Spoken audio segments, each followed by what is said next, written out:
여기 나왔지만 우리나라가요 자살률이 지금 OECD 국가 중에서 1위예요. 출산율은 꼴찌예요. 가장 어떻게 보면 세계에서 태어나기 싫은 나라, 가장 죽고 싶은 나라가 됐어요. 삶이 그만큼 피폐해졌다는 거죠.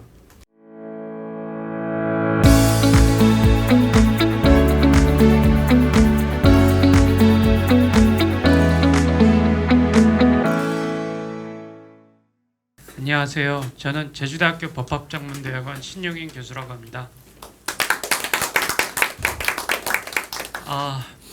먼저 이 민주화의 성지인 이곳에서 강의를 하게 되니까 사실 한편으로 되게 좀 숙연해지면서도 또 감개무량하기도 하고 또 어떤 뿌듯함도 느껴집니다.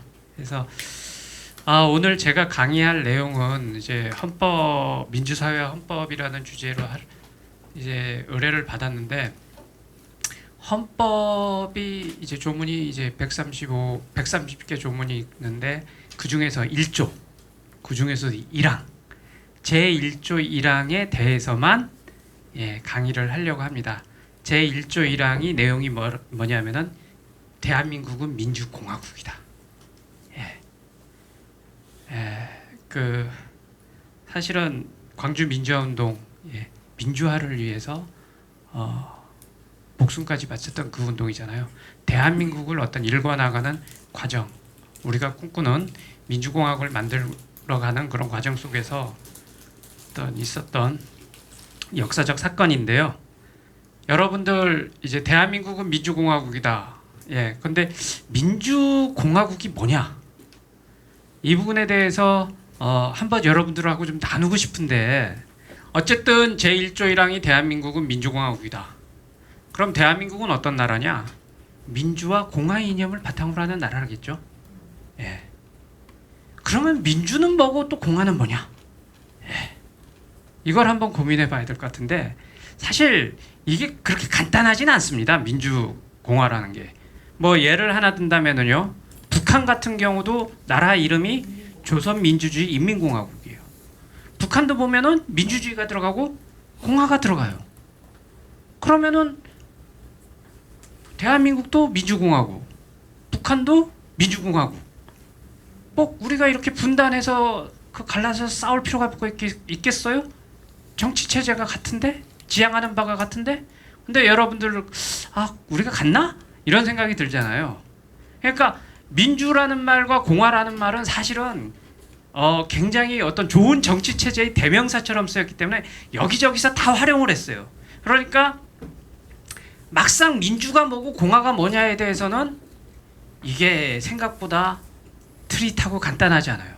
특히 우리나라 같은 경우는 이게 또 어려운 게, 우리는 그 분단과 독재라는 역사의 질곡이 있었기 때문에 민주공화의 의미가 이렇게, 특히 이제 민주는 그래도 우리가 민주화 운동 이러면서 좀 감을 어느 정도 잡고 있는데, 공화에 대해서는 사실 굉장히 생소해요. 여러분들도 좀 그렇지 않나요? 공화 그러면은 사실 안 좋은데 공화 많이 붙이죠. 뭐 재벌공화국이니 검찰공화국이니 뭐 부동산공화국이니, 대한민국이 공화국인데 참 이게 문제가 있죠. 근데 왜 그렇게 안 좋은데 공화라는 이름이 많이 붙을까? 그거는 우리 어떤 아픈 역사 때문에 그런 거예요. 자, 민주공화를 보면은요, 이 민주공화라는 거는 기본적으로는 우리 어떤 전통적인 관념은 아닙니다. 전통적인 관념은 아니고, 결국 그 19세기, 20세기, 19세기 말 그때 이제 서구에서 유입된 관념이고, 처음에 우리가 이 민주공화를 받아들일 때는 군주제가 아닌 국가, 이 정도로 받아들였어요. 군주제가 아니면 민주공화국인가 보다. 그러면서 이제 1919년 이제 3.1 운동이 있었고요. 그리고 대한민국 임시정부가 이제 수립이 됐는데, 그때 대한민국 임시헌장이 이제 선포가 됩니다. 거기 보면 제1조에 대한민국은 민주공화제로 함, 이게 규정이 돼요. 그러니까 민주공화라는 거는 대한민국 그러니까 임시연장이 이제 대한민국 임시정부가 1919년 예? 그 4월 11일 그때 이제 수립이 되면서 임시연장이 이제 반포되고요. 그 다음에 5차례에 걸친 개헌이 있었습니다. 그리고 우리 현행헌법도 재헌헌법 이후 9차례 개헌이 있었어요. 그런데 그렇게 열 몇 번이나 이렇게 개헌이 있었지만 임시정부까지 포함해서 이 조항이 빠진 적은 단 한 번도 없어요. 변형된 적도 없어요. 항상 민주공화라는 말은 들어갔어요. 그러니까 대한민국의 정체성은 어디에 있느냐? 민주공화국이 있는 거예요. 민주공화의 의미가 뭐냐? 이게 사실 알아야지 이게 대한민국을 아는 거거든요. 사실 독립운동을 할 때 이제 대한민국 임시정부의 지도 이념, 기본 이념이 삼균주의였습니다. 예, 삼균주의. 그래서 삼균주의를 기반으로 하는 나라다. 그래서 원래는 민주주의 그러면 이제 삼균주의를 기반으로 하는 어떤 공화국 뭐 이렇게 생각을 했는데 우리가 해방된 다음에 남북 분단이 있게 됐잖아요. 이 분단이 아픔 속에서 북한에서 이제 뭐 인민공화국 쓰니까 우리는 그러면 인민공화국의 반대말로 민주공화국을 활용했어요. 그래서 민주공화국 하면 사람들이 뭐라고 생각했냐면은 반공국가로 생각을 한 거예요. 여기서부터 1차 왜곡이 일어났죠. 그리고 민주공화라는 말을 굉장히 좋아했던 사람이 누구냐면 박정희 대통령이에요.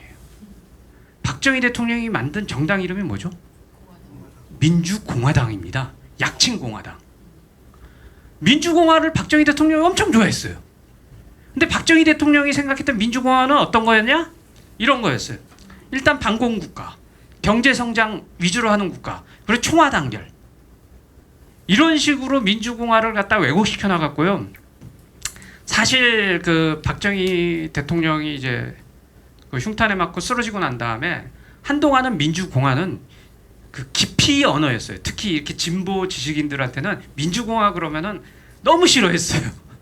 대한민국이 민주공화국인데 왜냐면 민주공화 하면은 떠오르는 거는 박정희 정권이 떠오른단 말이에요. 그러니까 싫어하고 또 보수적인 분들도 민주공화국을 싫어했어요. 공화국 그러면은 인민공화국이 떠오른다고. 그래서 진보도 외면하고 보수도 외면했던 게 민주공화라는 단어입니다. 그런데 이제 시대가 그래도 좀 흐르고 뭐 그러다 보니까 이제 민주공화국이 또 헌법에 어쨌든 규정이 돼 있고 그러다 보니까 이제 뭐 대한민국은 민주공화국이다는 노래도 나오고 그 우리 박근혜 탄핵 때 그런 노래도 나오고 이제 그러는데 아직 한국 사회에서 민주공화의 구체적인 의미가 뭐냐에 대해서 사실 헌법학자 사이에서도 그렇게 딱 정립되지가 않았어요. 일반인들도 그냥 상식 수준에서 나름대로 생각을 하고 지나가는데 저는 이 자리에서 그래서 그래도 우리 여기 광주에서 이 민주화의 성지에서는 그래서 이 내용을 한번 이야기해보자. 민주공화의 의미를 그러면 어떻게 우리가 그 좀 규정을 해야 될까? 저는 한 2가지 방법론을 제시하고 싶어요. 하나는요, 독립운동 정신에서 찾아보자. 우리가 분단과 독재라는 그 질곡 속에서 왜곡된 민주공화의 의미를 받아들일 수는 없잖아요. 독립운동 정신에서 찾아보자. 그리고 또 하나는 원래 민주공화의 그 원형, 그 원형에서 민주공화의 의미가 뭔지를 찾아보자. 그 2가지를 찾아보면 민주공화라는 게 무엇인지 어떤 우리가 감이 오지 않을까? 그리고 그런 민주공화국을 만들기 위해서 우리가 노력해야 되지 않겠어요? 그러면은 이제 독립운동을 통해서 볼 텐데 우리 현행헌법 전문을 보면은요, 유구한 역사와 전통에 빛나는 우리 대한민국은 3.1운동으로 건립된 대한민국 임시정부의 법통과 불의에 한가한 4.19 민주이념을 계승하고, 그러니까 대한민국 우리 지금 이 대한민국은 뭘 계승했느냐? 2가지를 계승했어요. 하나는 3.1운동으로 건립된 대한민국 임시정부 법통을 계승한 나라입니다. 그리고 4.19 민주이념. 사실은 우리가 앞으로 헌법이 개정이 된다면 4.19만 들어가지 않고 5.18도 들어가고 들어가야겠죠. 그러니까 대한민국이라는 나라는 기본적으로 항일 민주화 운동이 그 전통, 그걸 바탕으로 해서 만들어진 나라예요. 우리 헌법은 분명히 그렇게 돼 있잖아요, 지금. 그러면 대한민국 임시정부의 법통을 계승했다는데 이게 무슨 의미냐? 뭐겠어요? 임시정부의 그 정신 그리고 전통성 그걸 인정하고 그걸 계승한다 우리가 이어받아야 된다는 거 아닙니까? 대한민국은요 우리 헌법에서 분명한 건 임시정부의 법통을 계승한 나라라고 돼 있어요. 그럼 임시정부의 정신. 근데 여러분 저는 여기를 보면서 조금 약간 서글픈 게 우리가 정말 임시정부의 정신을 계승하고 있나? 예, 임시정부의 정신은요 아까 말한 상균주의입니다. 예, 임시정부가 1941년 11월 28일 날 이제 일제가 패망하고 이제 우리 민족이 해방된 다음에 새로운 나라를 이렇게 만들어야 될 텐데 그 나라의 청사진을 한번 제시해야겠다 해갖고 선포한 게 대한민국 건국강령입니다. 그 대한민국 건국강령에서 삼균주의를 대한민국의 건국 정신으로 분명하게 천명을 했어요.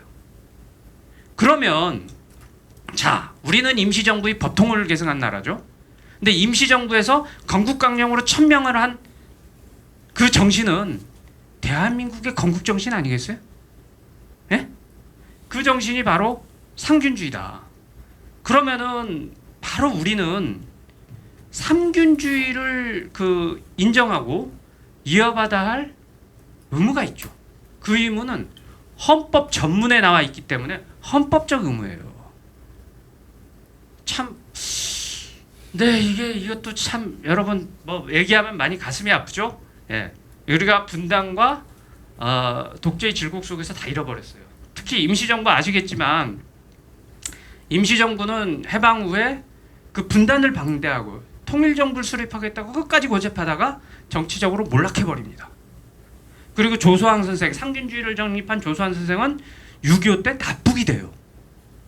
우리 그런 슬픈 역사가 있잖아요. 그러다 보니까 상균주의는 완전히 망각돼 버렸어요. 특히 이승만 정부 때는 조소왕 선생을 빨갱이로 몰아갔거든요. 근데 빨갱이가 정립한 그 이념을, 그 정신을 대한민국의 건국정신으로 얘기할 수 있겠어요? 그런 식으로 상균주의를 지워버렸기 때문에 망각됐는데 이제는 이걸 회복해야 되지 않겠냐. 그러면은 민주주의라는 건, 민주공화국이라는 건 뭘까? 상균주의 아마 아시겠지만 이제 조소왕 선생이 정립했는데 핵심이 그거예요. 정치군권, 경제균부, 교육균합. 정치에서 권력을 균등하게, 경제에서 부를 균등하게, 교육에서 배움을 균등하게. 그렇게 해서 민족 간 균등, 국가 간 균등을 이뤄서 궁극적으로는 세계 일가, 세계 평화 공동체를 만들자는 거거든요.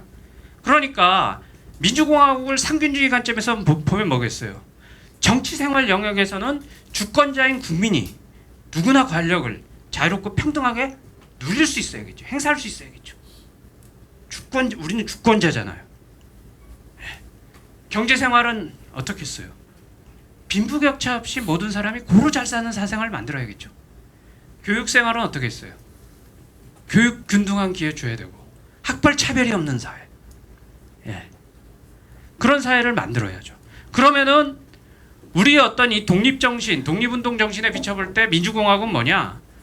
바로 삼균이 실현된 사회다. 정치균권, 경제군부, 교육균합.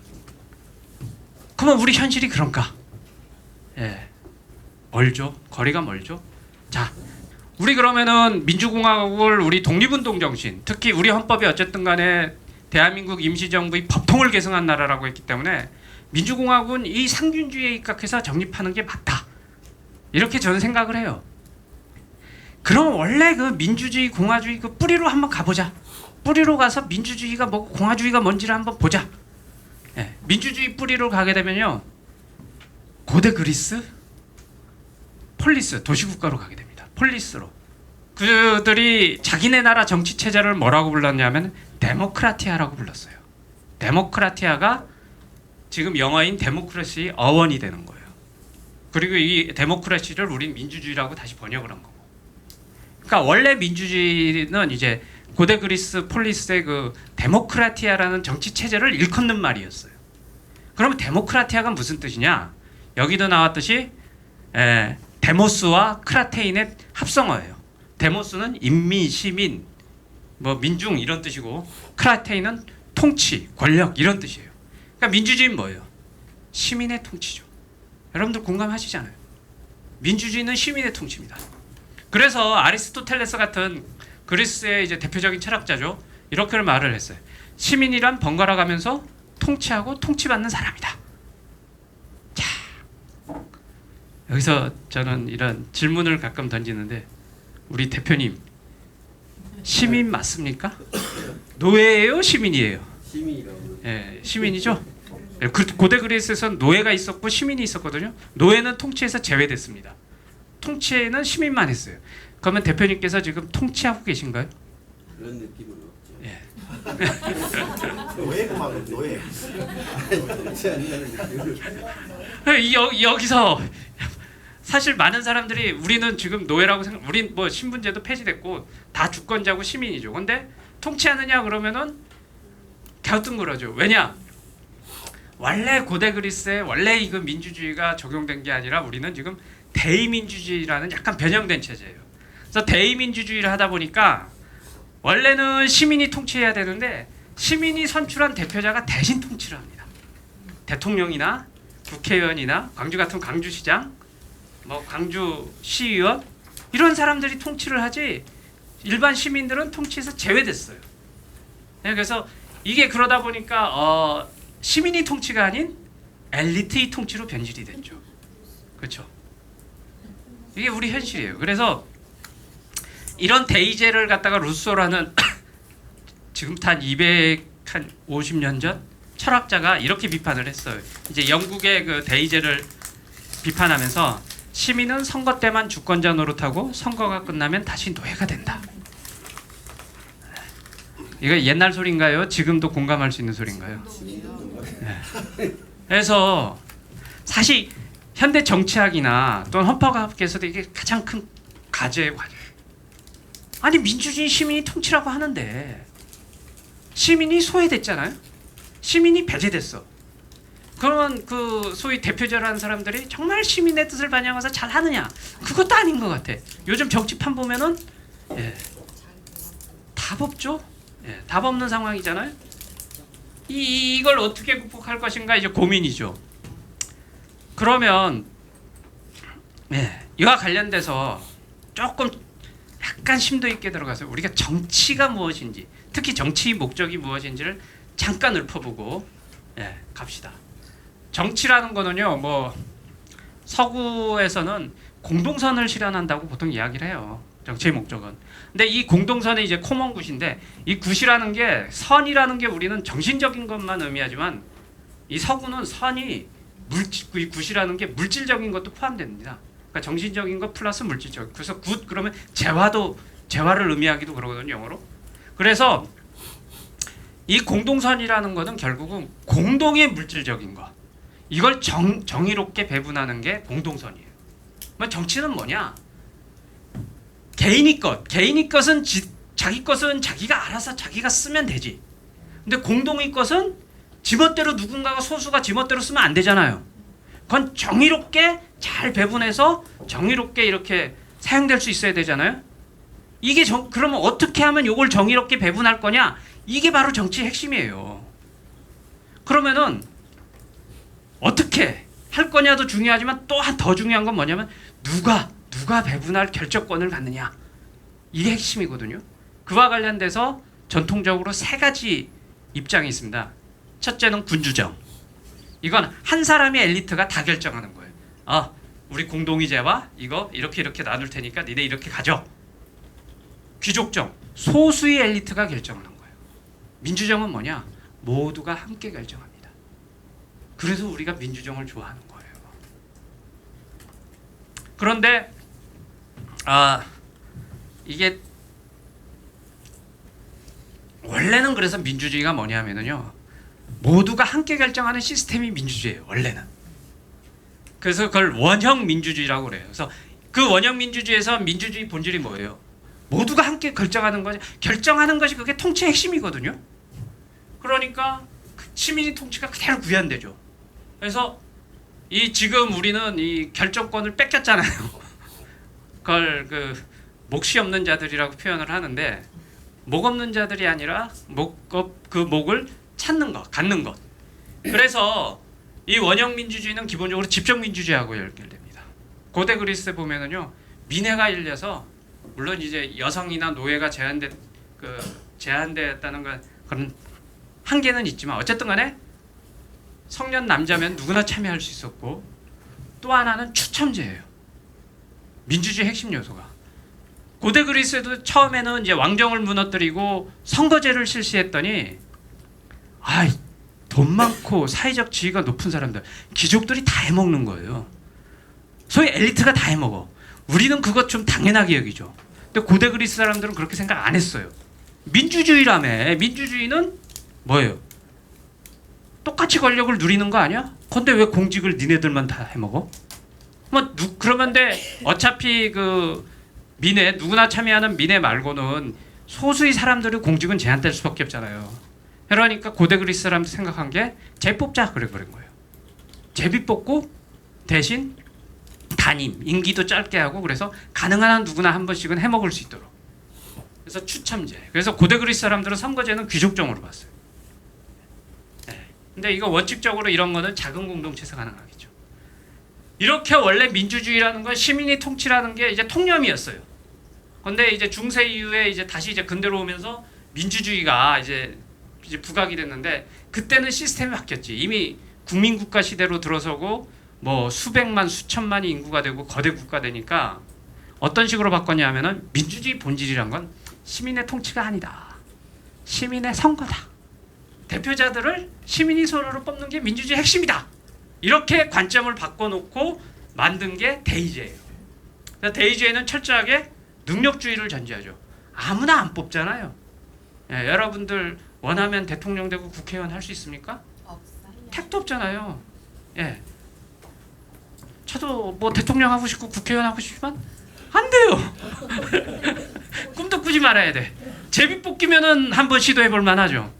그렇단 말이에요. 그러다 보니까 결국은 엘리트 통치로 변질돼서 이걸 어떻게 극복할 거냐가 하나의 과제고요. 공화. 민주주의는 그래도 감을 잡죠. 근데 공화는 진짜 우리나라가요. 하여튼 아까 처음에 서두에서 제가 말씀드렸듯이 안 좋은 건 다 공화 붙여요. 이게 박정희 때문이에요. 근데 이거 사실 부끄러운 일입니다. 다시 얘기하겠지만 부동산 공화국 그거 틀린 말이에요. 부동산 제국, 검찰 제국, 뭐 삼성 제국 이런 식으로 붙여야 돼. 왜냐? 공화의 핵심은 이제 얘기했지만 이게 원래 그 공화라는 말은 라틴어의 그 레스 푸블리카에서 온 건데요. 로마가요 제국이 있기 전에 공화정이 있었어요. 그때의 정치 체제예요. 황제가 다스리던 때 이전. 그걸 갖다가 이제 리퍼블릭으로 어원이 됐고 그걸 공화로 번역한 건데, 이 레스 푸블리카의 그 뜻이 뭐냐면, 레스라는 건 물건, 공공의 것이죠.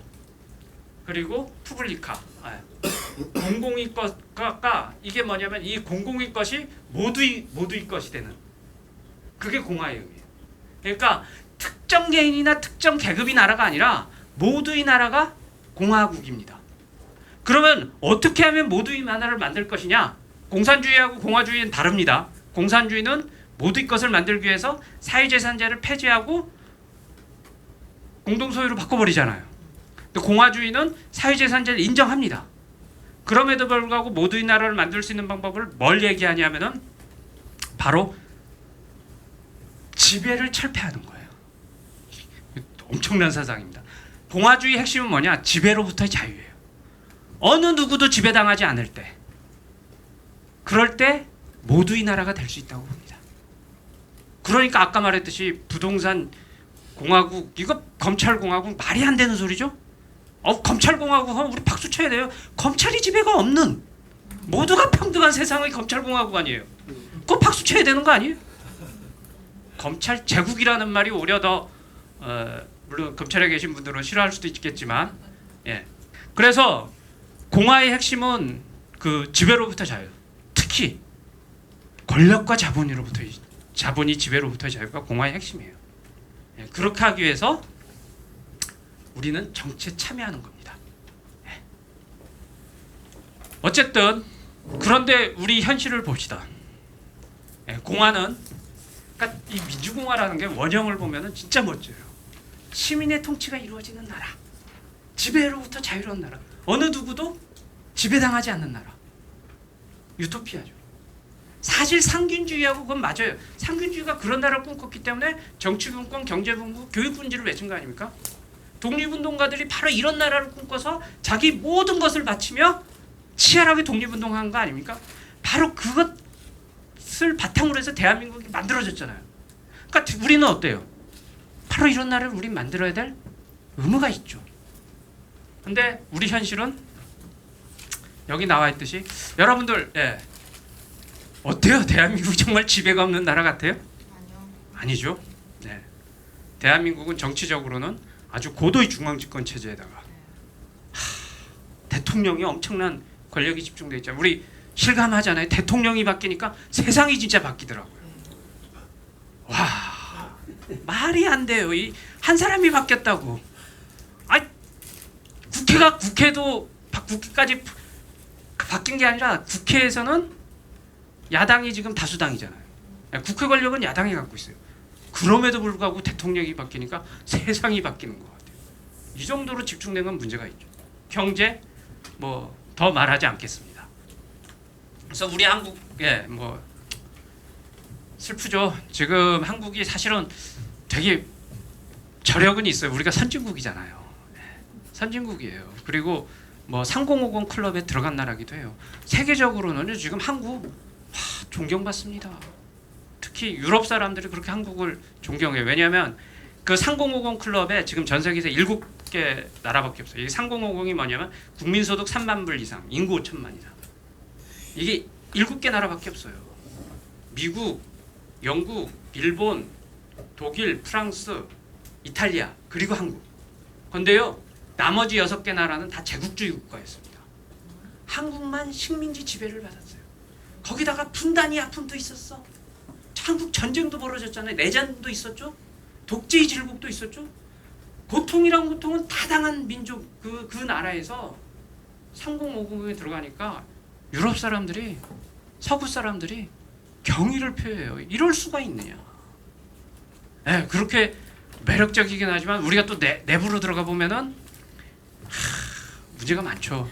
특히 이 집중, 우리 상균하고 전혀 반대인 집중하다 보니까 사실은 여기 나왔지만 우리나라가요 자살률이 지금 OECD 국가 중에서 1위예요. 출산율은 꼴찌예요. 가장 어떻게 보면 세계에서 태어나기 싫은 나라, 가장 죽고 싶은 나라가 됐어요. 삶이 그만큼 피폐해졌다는 거죠. 그래서 지금 보면은 제가 이 제주대학교에 있으니까 이거 진짜 실감이 나는데 이 전 세계에서 이런 나라가 없어요. 어떻게 서울에서 거리에 따라 대학이 서열이 정해져요? 이 말도 안 되는 일이에요. 우리 제주대학이 얼마나 캠퍼스도 멋지고 진짜 너무 자랑스럽게 다니다가 서열을 보고 나서 충격을 받는다니까요. 광주도 좀 떨어져 있으니까 좀 피해를 보고 있는 쪽이겠죠. 제주보다는 좀 덜하겠지만 그 말이나 돼. 서울하고 거리에 따라서 무슨 대학 서열이 일률적으로 정해지는? 하여튼 정말 그래서 저는 그 누구죠? 갑자기 이름이 떠오르지 않는데 그 한국의 능력주의 박건일 작가가 그 쓴 책에서 정말 실감이 나는 게 한국 사회라는 건 모두가 서울대와 강남 아파트를 열망하는 사회다. 정말 그런 것 같아요. 근데 이거 엄청 불행한 세상입니다. 이게 왜 그렇게 열망하겠어요? 집중이잖아요. 어쩌면은 우리 한국 사회는 민주공화국이라고 헌법은 규정돼 있고 뭐 대한민국 임시정부 법통을 개정했다지만 어쨌든 분단 뭐 그런 그 독재 이런 질곡도 있고 또 전통적인 뭐 어떤 그런 성향도 있어서 그런지 어떻게 모르겠는데 현실은 민주공화국하고는 거리가 멀다. 그러면 어떻게 하면은 우리가 이 민주공화국이라는 거를 구현할 수 있을까? 이걸 그러면은 이제 뭐 분단 독재 이 역사의 질곡도 있지만 또 하나는 근본적으로는 우리가 무게중심이 너무 또 위로 가 있는 것 같아. 그런 걸 어떻게 극복하냐. 근데 민주공화가요 구조적으로 거대한 단위에서는 실현할 수 없는 정치 체제입니다. 이상적으로. 아니 이 대한민국 인구가 5천만이 넘는데 5천만이 한 자리에 모여서 국정을 논의한다는 게 물리적으로 가능하지 않거든요. 물론 요즘은 그 인터넷도 있고 좀 달라질 수도 있겠습니다만 어렵죠. 그래도. 그리고 권력과 자본이라는 거는요, 거대해지면 반드시 인간을 지배합니다. 거대한 권력, 거대한 자본, 예, 그거는 인간이 군림하는 게 속성이에요, 속성. 그러면 진짜 민주공화국을 실현하려면 어떻게 되느냐? 답은 거대한 단위에서 이루려고 하지 말고 작은 단위에서 이루면 되겠죠. 예? 시민의 통치, 어떤 지배로부터의 자유가 가능한 단위에서 활짝 민주공화를 꼴피면 되지 않겠느냐? 풀뿌리 자치 제대로 하면 되지 않겠느냐? 그러면 자, 어떤 단위에서 풀뿌리 자치를 했을 때 풀뿌리 자치가 제대로 될 수 있을까? 예, 그래서 우리가 비록 국가 단위에서는 불가피하게 엘리트 제국으로 가더라도 그래도 민주공화국 대한민국 헌법 제1조 1항에 있고 대한민국의 정통성, 국가 정체성을 아예 담보하고 있는데 그거 실현시켜야 되지 않겠어요? 예? 이 풀뿌리 단위에서? 뭐 어느 단위가 좋냐? 민주공화의 원형인 이 고대 그리스로 갔더니 인구가 수천 명 정도였어요. 작은 도시국가, 많아봤자 수만 명. 그러다 보니까 그런 집정민주주의 추첨전이 이게 가능했던 거예요. 그리고 플라톤이나 아리스토텔레스 같은 뭐 이런 철학자들 이야기 들어가면 플라톤은 가장 이상적인 국가 형태로 5,040가구. 예, 이 플라톤 법률에서 이걸 제시하거든요. 예. 그리고 아리스토텔레스 같은 사람은 한 1만 명 정도. 1만 명 정도면 저 사람 어디서 봤더라 하는 수준. 그리고 아리스토텔레스 분명히 얘기했어요. 인구 10만 명이 넘어가면 폴리스를 할 수 없다고 그랬어요. 왜냐하면 10만 명이 넘어가면 엘리트 제국으로 간다고 그랬어요. 예. 그리고 오늘날 현대 뭐 이 서머빌이라는 행정학자는 한 4천에서 2만 정도를 기준으로 했는데, 그러면은 이건 이론적인 내용이고 선진국들은 어느 단위에서 풀뿌리 자치를 하고 있느냐? 프랑스요. 인구는 6,560만, 우리보다 좀 더 많죠? 프랑스의 이 기초자치단체를 뭐라고 부르냐면 꼬민이라고 불러요. 평균 인구가 2,000명도 안 돼. 1,800명 수준에서요, 자기네들이 정부 세우고 법 만들고 세금 걷고 자치 잘합니다. 독일, 유럽 최강국이죠. 인구는 거의 한 8,500만 되는데 독일의 그 풀뿌리 자치단체 이름을 게마인데라고 하는데 독일은 한 조금 프랑스보다 커요. 한 7,000명. 이런 규모에서 하고요. 미국은 워낙 나라가 하도 큰 나라고, 예, 지방자치도 미국은 국가 단위에서는 그 아예 규율을 안 해요. 주 단위에서 규율 해서 미국 지방자치라는 건 없어요. 미국의 지방자치를 하려면은 뉴욕주 지방자치, 뭐 캘리포니아주 지방자치 이렇게 가야지 안 돼. 근데 미국에서도 어쨌든 나라 또 명칭도 다양하긴 그러는데 보통 도시 지역은 시티라고 부르고 시골 지역은 뭐 타운이나 빌리지라고 부르는데요.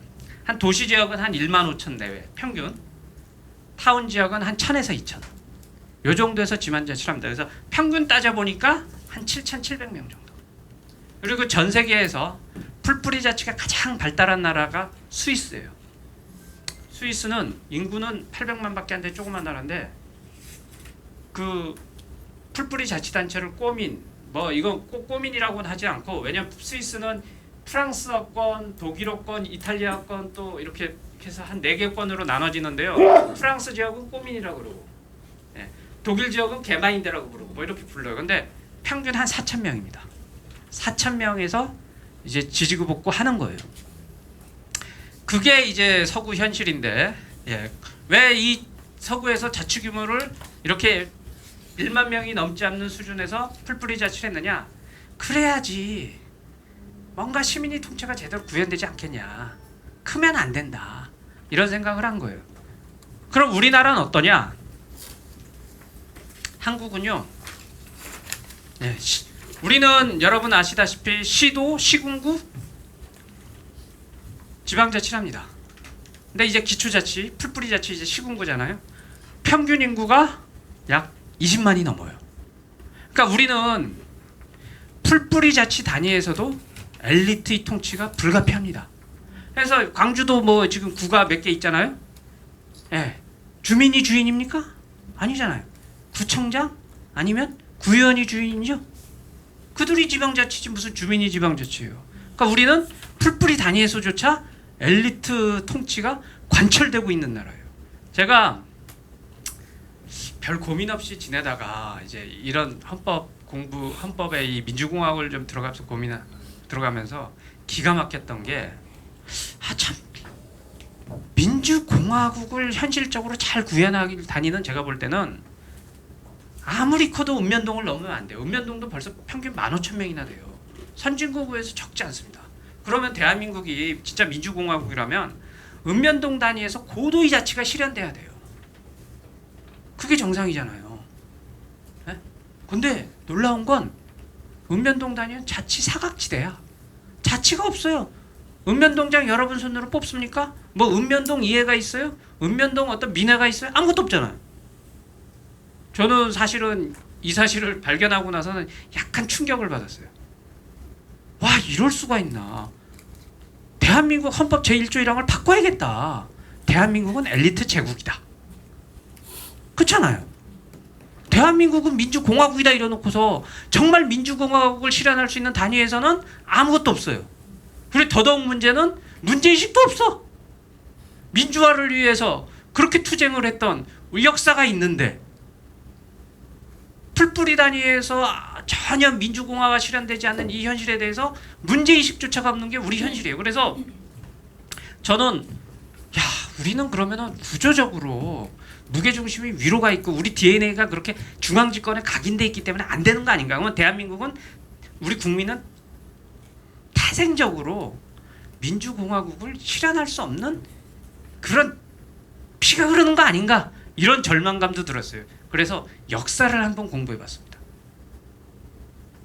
조선시대 때 왕주국가 시대 봉건시대에도 향촌자치가 우리가 있었더라고요. 예? 향촌에서 주민 스스로 향약 있잖아요. 향약 이게 일종의 마을헌법입니다. 이걸 만들었고요. 올해 향촌시대는 재밌는 게 조선시대는요 지금의 시도, 시군, 구까지는 관리가 파견됐어. 관찰사라든지 군수라든지. 읍면동이나 리단위는요 향촌자치를 했더라고요. 조선시대.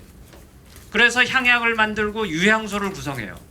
그리고 풍원직강, 놀라운 건 이 풍원직강이란 게 이게 읍면동장입니다. 향회에서 선출했어. 그러니까 읍면동마다 자기 마을 향회가 있었고 그 마을 향회에서 선출한 사람이 뽑았더라니까요. 뽑아갖고 통치를 했었어요. 그리고 향회에서 대소사, 마을의 대소사들을 또 다 결정을 하던 그런 역사가 있더라고요. 왕조 시대에도. 여러분들 그 동학농민혁명 이 전라도가 하여튼 여기 전라도가 참 대단한 게 동학농민혁명의 여기가 그 본산지 아닙니까? 예, 동학농민혁명이 사실은 대한민국의 뿌리인데 예, 동학농민혁명 때 이제 직강소가 전라도 일대 거의 다 세워져 갖고 운영을 했다 그러잖아요. 그때 창조된 게 아니에요. 원래 우린 직강소가 있었어. 근데 그 직강소들이 이제 양반들이 장악을 주로 했죠. 근데 1860년대에 이제 신분 변화가 일어나고 동학농민혁명 때는 직강소가 양반들이 장악한 게 아니라 농민들, 평민들, 천민까지도 직강이 됐었어요. 그러니까 와, 우리한테 이런 풀뿌리 자치 경험이 있었네. 예, 그리고 더더욱 더 놀라운 거는요. 갑오 을미 계획 때 이제 향해조규를 만들어요. 이 향해조규에 의하면은 대향해는 군단이죠. 이건 군해를 두고 중앙에는 면해를 두고 소향에는 리해를 두도록 했어요. 예? 대향해, 중향해, 소향해. 그러니까 군단위는 대향해, 면단위는 중향해, 리단위는 소향해를 두도록 했고 이 조니는 지금 리장이에요. 리장은 소향해에서 선출하도록 하고 직강은 이건 읍면동장이죠. 중앙해에서 선출하도록 했어요. 예? 그리고 향해에서 이런 교육이나 위생, 도로 납세 규율 이런 문제들을 다루도록 했어요. 이게 갑오개혁 때 법제화된 거예요. 그러니까 제가 이걸 보면서 놀라운 게 그럼 우리는 조선시대가 우리 때 지금보다 훨씬 풀뿌리 자치가 발전했었더라고요. 근데 이 전통이 싹 말살이 됩니다. 일제 지배를 통해서. 일제 왜냐하면 일제 입장에서는 이 조직들을 다 어용화 시켜놓고도 안 그러면 독립운동의 본산지가 되니까. 만일에요 이 직강이라는 이제 풀뿌리 자치라는 것들이 우리가 없었으면은요 동학 농민혁명은 구조적으로 일어나지 못한다고 봐요 학자들이. 그런 풀뿌리 자치 조직들이 있었기 때문에 그들을 선동하고 그들이 조직력을 이용해서 결국은 혁명까지 갈 수 있었던 거예요. 그러니까 일제가 볼 때는 어떻게 하겠어요? 다 죽여야지. 그리고 또 놀라운 거는 제1공화국 시절 그 이 해방 후에 나라의 기틀이 안 될 때도 시읍면 자치를 했었다니까요. 뭐 나이 드신 분들은 아실 거예요. 우리가 읍장 면장 뽑고 읍면위회가 있었다니까요. 그리고 동은 준자치를 했어요. 그래서 동정도 주민선으로 뽑았어요. 이런 역사가 있더라고요. 근데 이승만 대통령이 1958년도에 독재체제 강화하면서 이걸 임명제로 다 바꿔버렸어요. 그리고 당연히 이제 4.19 혁명이 일어나니까 쫙 부활을 하죠.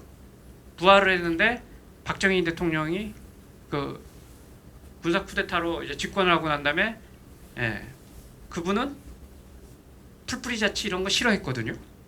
싹 없애버린 거예요. 시군자치로 올리고 다임명제로 폐지해갖고 그래갖고 그나마 있었던 이 풀뿌리 자치 정말 풀뿌리 자치 뿌리는 그때 다 잘려나간 거죠. 그리고 우리가 이제 민주화가 이루어지고 1991년도에 지방자치가 다시 부활을 하게 되는데 그때 안타까운 거는 이런 정말 풀뿌리 단위로 부활한 게 아니라 시도 시군구 그리고 읍면동은 제외돼 버렸죠. 그래서 아직까지도 이런 사각지대로 남아 있다 보니까 어렵다. 근데 진짜 우리가 아까 제가 처음에 다시 얘기했지만 저는 국민의힘부터 교육을 받아야 된다고 생각해요. 대한민국 임시정부의 법통 계승한 나라라는 건 헌법에 규정돼 있어요. 이건 보수냐 진보냐의 문제가 아닙니다.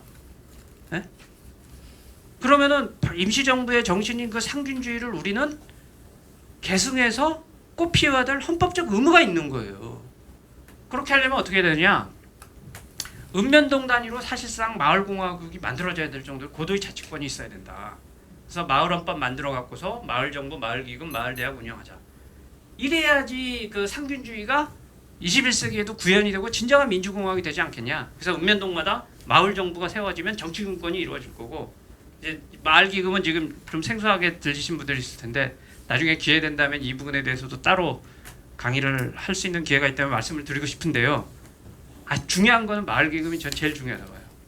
아까도 말했어요. 공동의 것을 함께 결정할 수 있어야 되는데 공동의 것의 핵심은 돈이거든요. 이게 굉장히 중요합니다.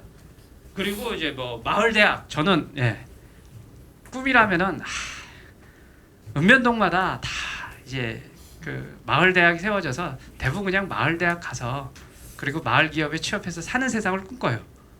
다 그렇게 서울 가려고 바둥바둥 하지 말고. 그래서 저는 이렇게 해서 이거는 뭐 저희 그 어쩌면 공상일 수도 있는데 대한민국이 나중에는 헌법을 개헌해서 마을연방 민주공화국으로 가야 된다. 이런 생각을 합니다. 그래갖고 원래 연방국가 정의가 그거거든요. 자치권을 가진 다수의 나라가 공통의 정치 이념에서 연합회 구성하는 나라. 예를 들어 미국 같은 나라가 연방국가잖아요. 주들이 사실은 나라예요.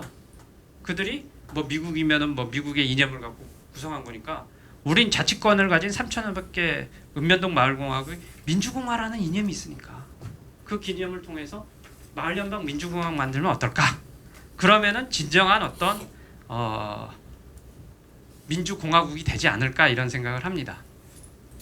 근데 뭐 그렇게 개헌까지 간다는 건 이제 쉬운 일이 아니고 사실은 법률만 제대로 만들어도 가능해요.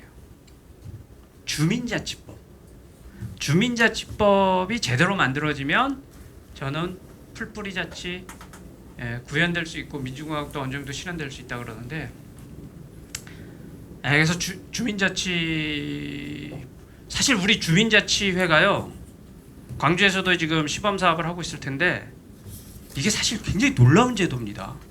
왜냐하면 원형 민주주의 아까 얘기했던 그 민주주의를 그대로 구현하는 제도예요. 보세요. 주민자치 핵심 제도가 뭡니까? 주민총회 있죠? 주민자치인데 주민자치 의원들 선거로 뽑나요? 재배뽑기 하나요? 제비뽑기예요. 우리 그죠? 주민총회 누구나 참여할 수 있어요. 그죠? 그죠? 그러니까 고대 그리스의 그 집정민주주의와 추천민주주의가 21세기 대한민국에서 구현되고 있더라고요. 근데 문제는 알맹이가 없어. 권한이 없어. 아무것도 없어요. 근데 이게 그렇지만 여기다가 정말 그 권한만 제대로 주면, 예산만 제대로 주면, 정말 마을 기금을 운영할 수 있게 하고 고도의 자치권을 주면은요, 우리는 원래 고대 그리스에서 민주주의를 구현할 수 있는 틀이 만들어졌다니까요. 이거 굉장한 그 이 시스템입니다. 근데 문제는 이것에 주목들을 안 하는 것 같아요.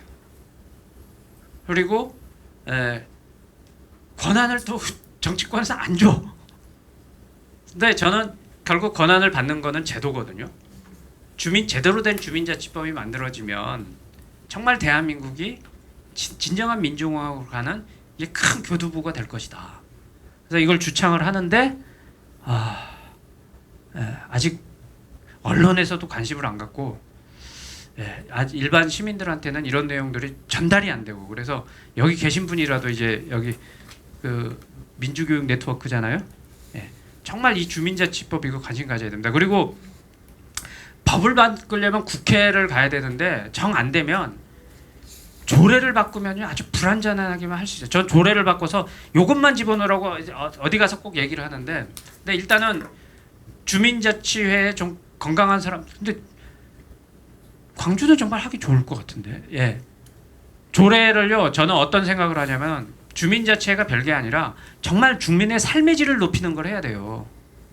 우리나라가 소위 말해서 주민자치 한답시고 쓰는 돈이 연 2조 3천억이 넘어요. 근데 여러분 예를 들면 주민참여 예산이라든지 마을공동체 활성화 예산 이런 걸로 막 쓰거든요. 여기 계신 분 중에 그 2조 3천억 적은 돈 아닙니다. 1년에 그렇게 쓰는 돈이니까. 그 돈 때문에 내 삶의 질이 요만큼이라도 높아졌다고 생각하는 사람 손 들어보세요. 2조 3천억이면요. 예를 들겠습니다. 3,500개 읍면동으로 나누면 1년에 6억 내지 7억을 주는 돈이에요. 적은 돈 아닙니다. 저는요. 뭘 주장하냐면 쓸데없는 건 아니겠죠.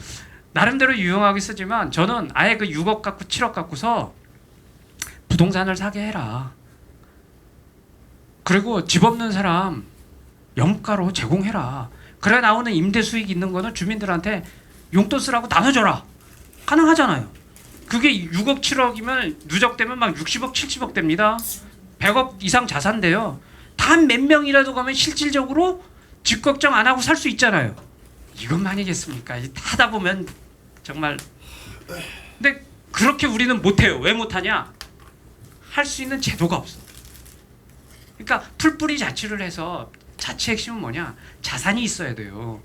공동자산. 이런 걸 하려면은 제도화해야 되거든요. 근데 제대로 하려면 법을 만들어야 되고 조례로 만들려면은 저는 그 정도를 담아냈으면 좋겠어요. 일단은 주민자치회 조례에다가 사업 목적에 그 주거 서비스 사업이나 특히 돌봄 서비스 사업 같은 거 이런 걸 할 수 있도록 넣어줘야 돼요. 사업 목적에 넣어야지 할 수 있거든요. 그리고 주민자치회 자체는 지금 법인이 아닙니다. 법인이 아니면은 뭐 거래도 못하고 재산도 보유 못하고 그러거든요. 근데 주민자치회 산하에 어떤 사업법인을 둘 수 있도록 하는 규정을 두면 제가 볼 때는 그 사업법인을 통해서 주민복지 사업을 하게 되고 그건 또 주민 공동재산이 되잖아요. 여기서부터 조례에서도 시작할 수 있다.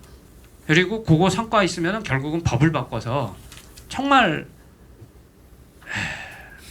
저는 이거 제대로 시행하면은 뭐 적어도 돌봄 문제나 주택 문제 걱정 없이 사는 세상 이것만 주민자치로 해결한다 그러더라도 대단한 거 아닙니까? 근데 우리가 그거 해결할 수 있는 돈은 있어요. 예산 차고 넘칩니다. 쓸데없이 쓰는 예산도 많아요. 근데 돈은 있는데 제도가 없어서 소위 주민들이 자치권이 없어서 구조적으로 할 수가 없어요. 그러니까 그런 구조를 만들어낼 필요가 있다. 그래서 이 주민자치법이 되게 중요하다고 이야기를 하고 싶고요.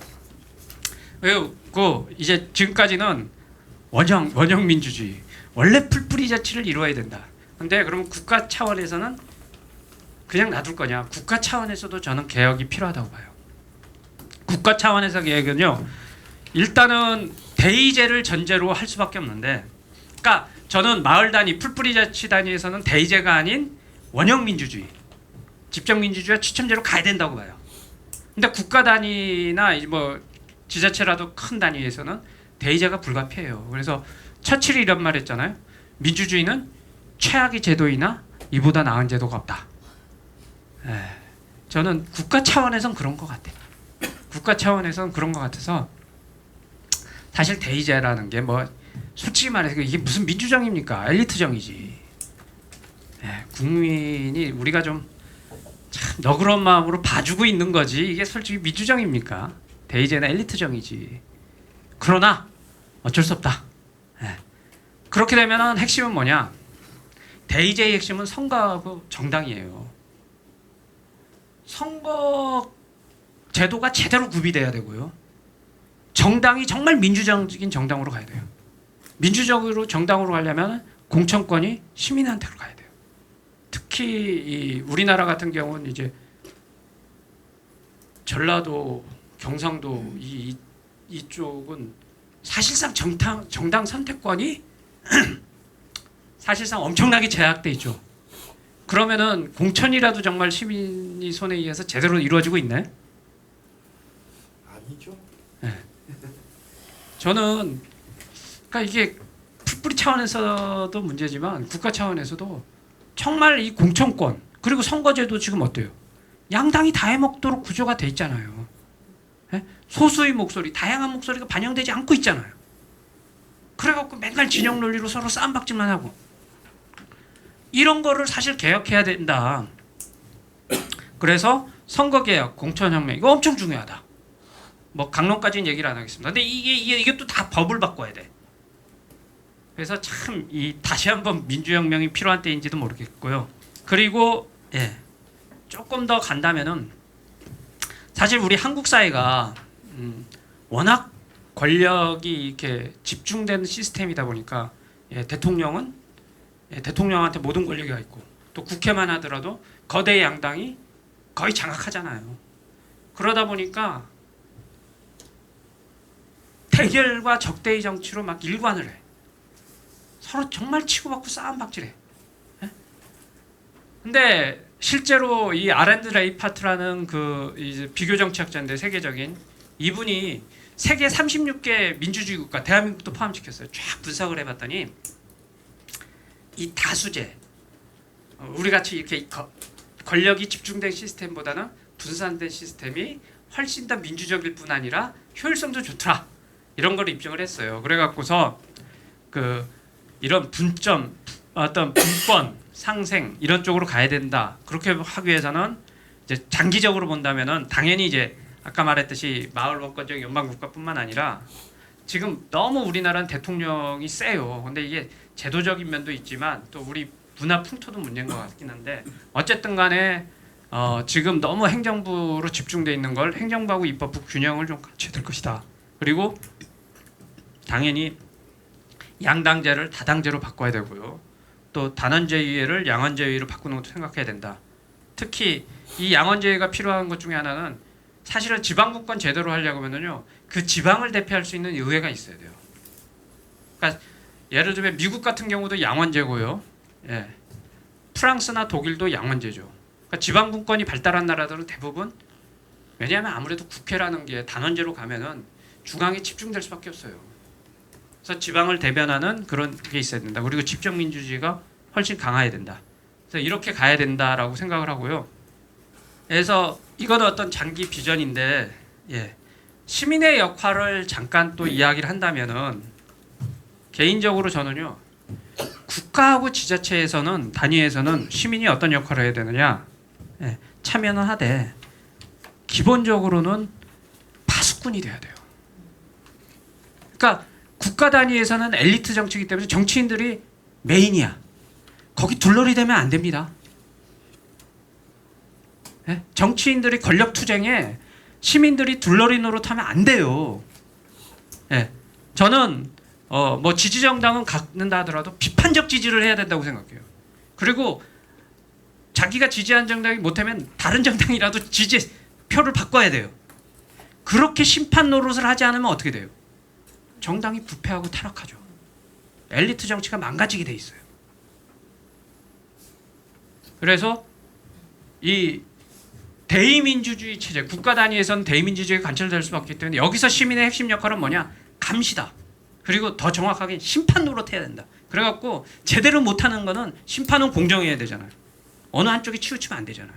못하는 데는 뭐 여당이 됐든 야당이 됐든 레드카드 내밀고 쫓아내야 돼. 이게 굉장히 중요해요. 그럼 풀뿌리 차원, 우리가 이제 구현을 한다면 여기서는 풀뿌리 차원에선 주인공이 누구예요? 우리잖아요. 적극적으로 주인으로서 참여해야겠지.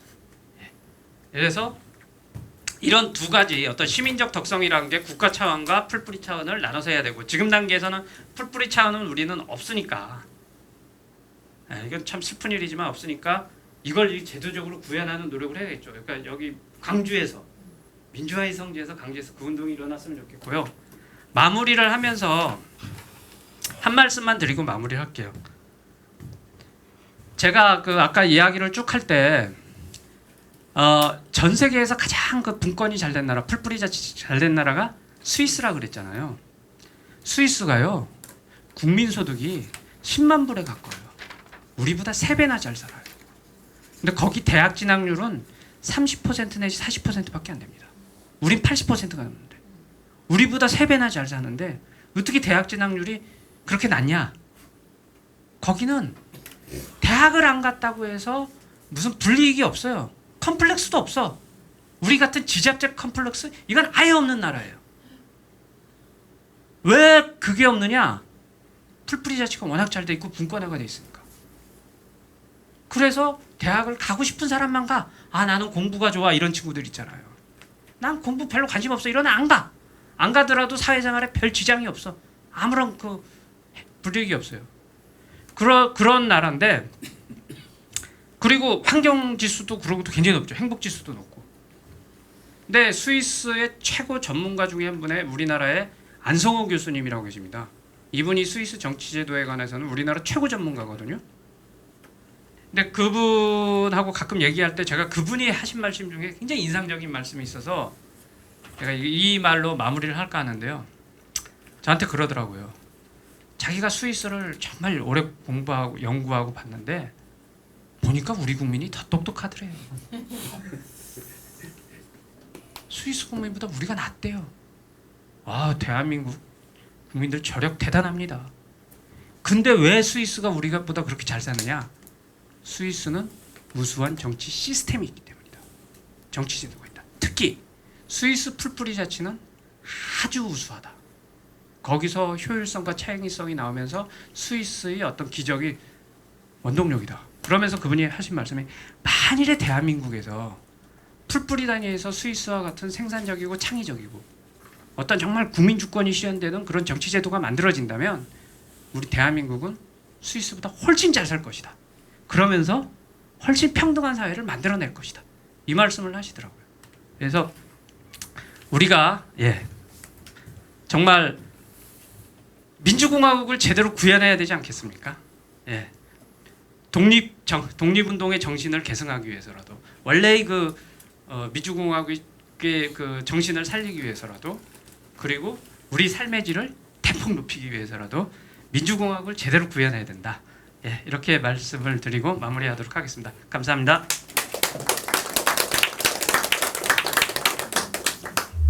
민주시민교육 화이팅!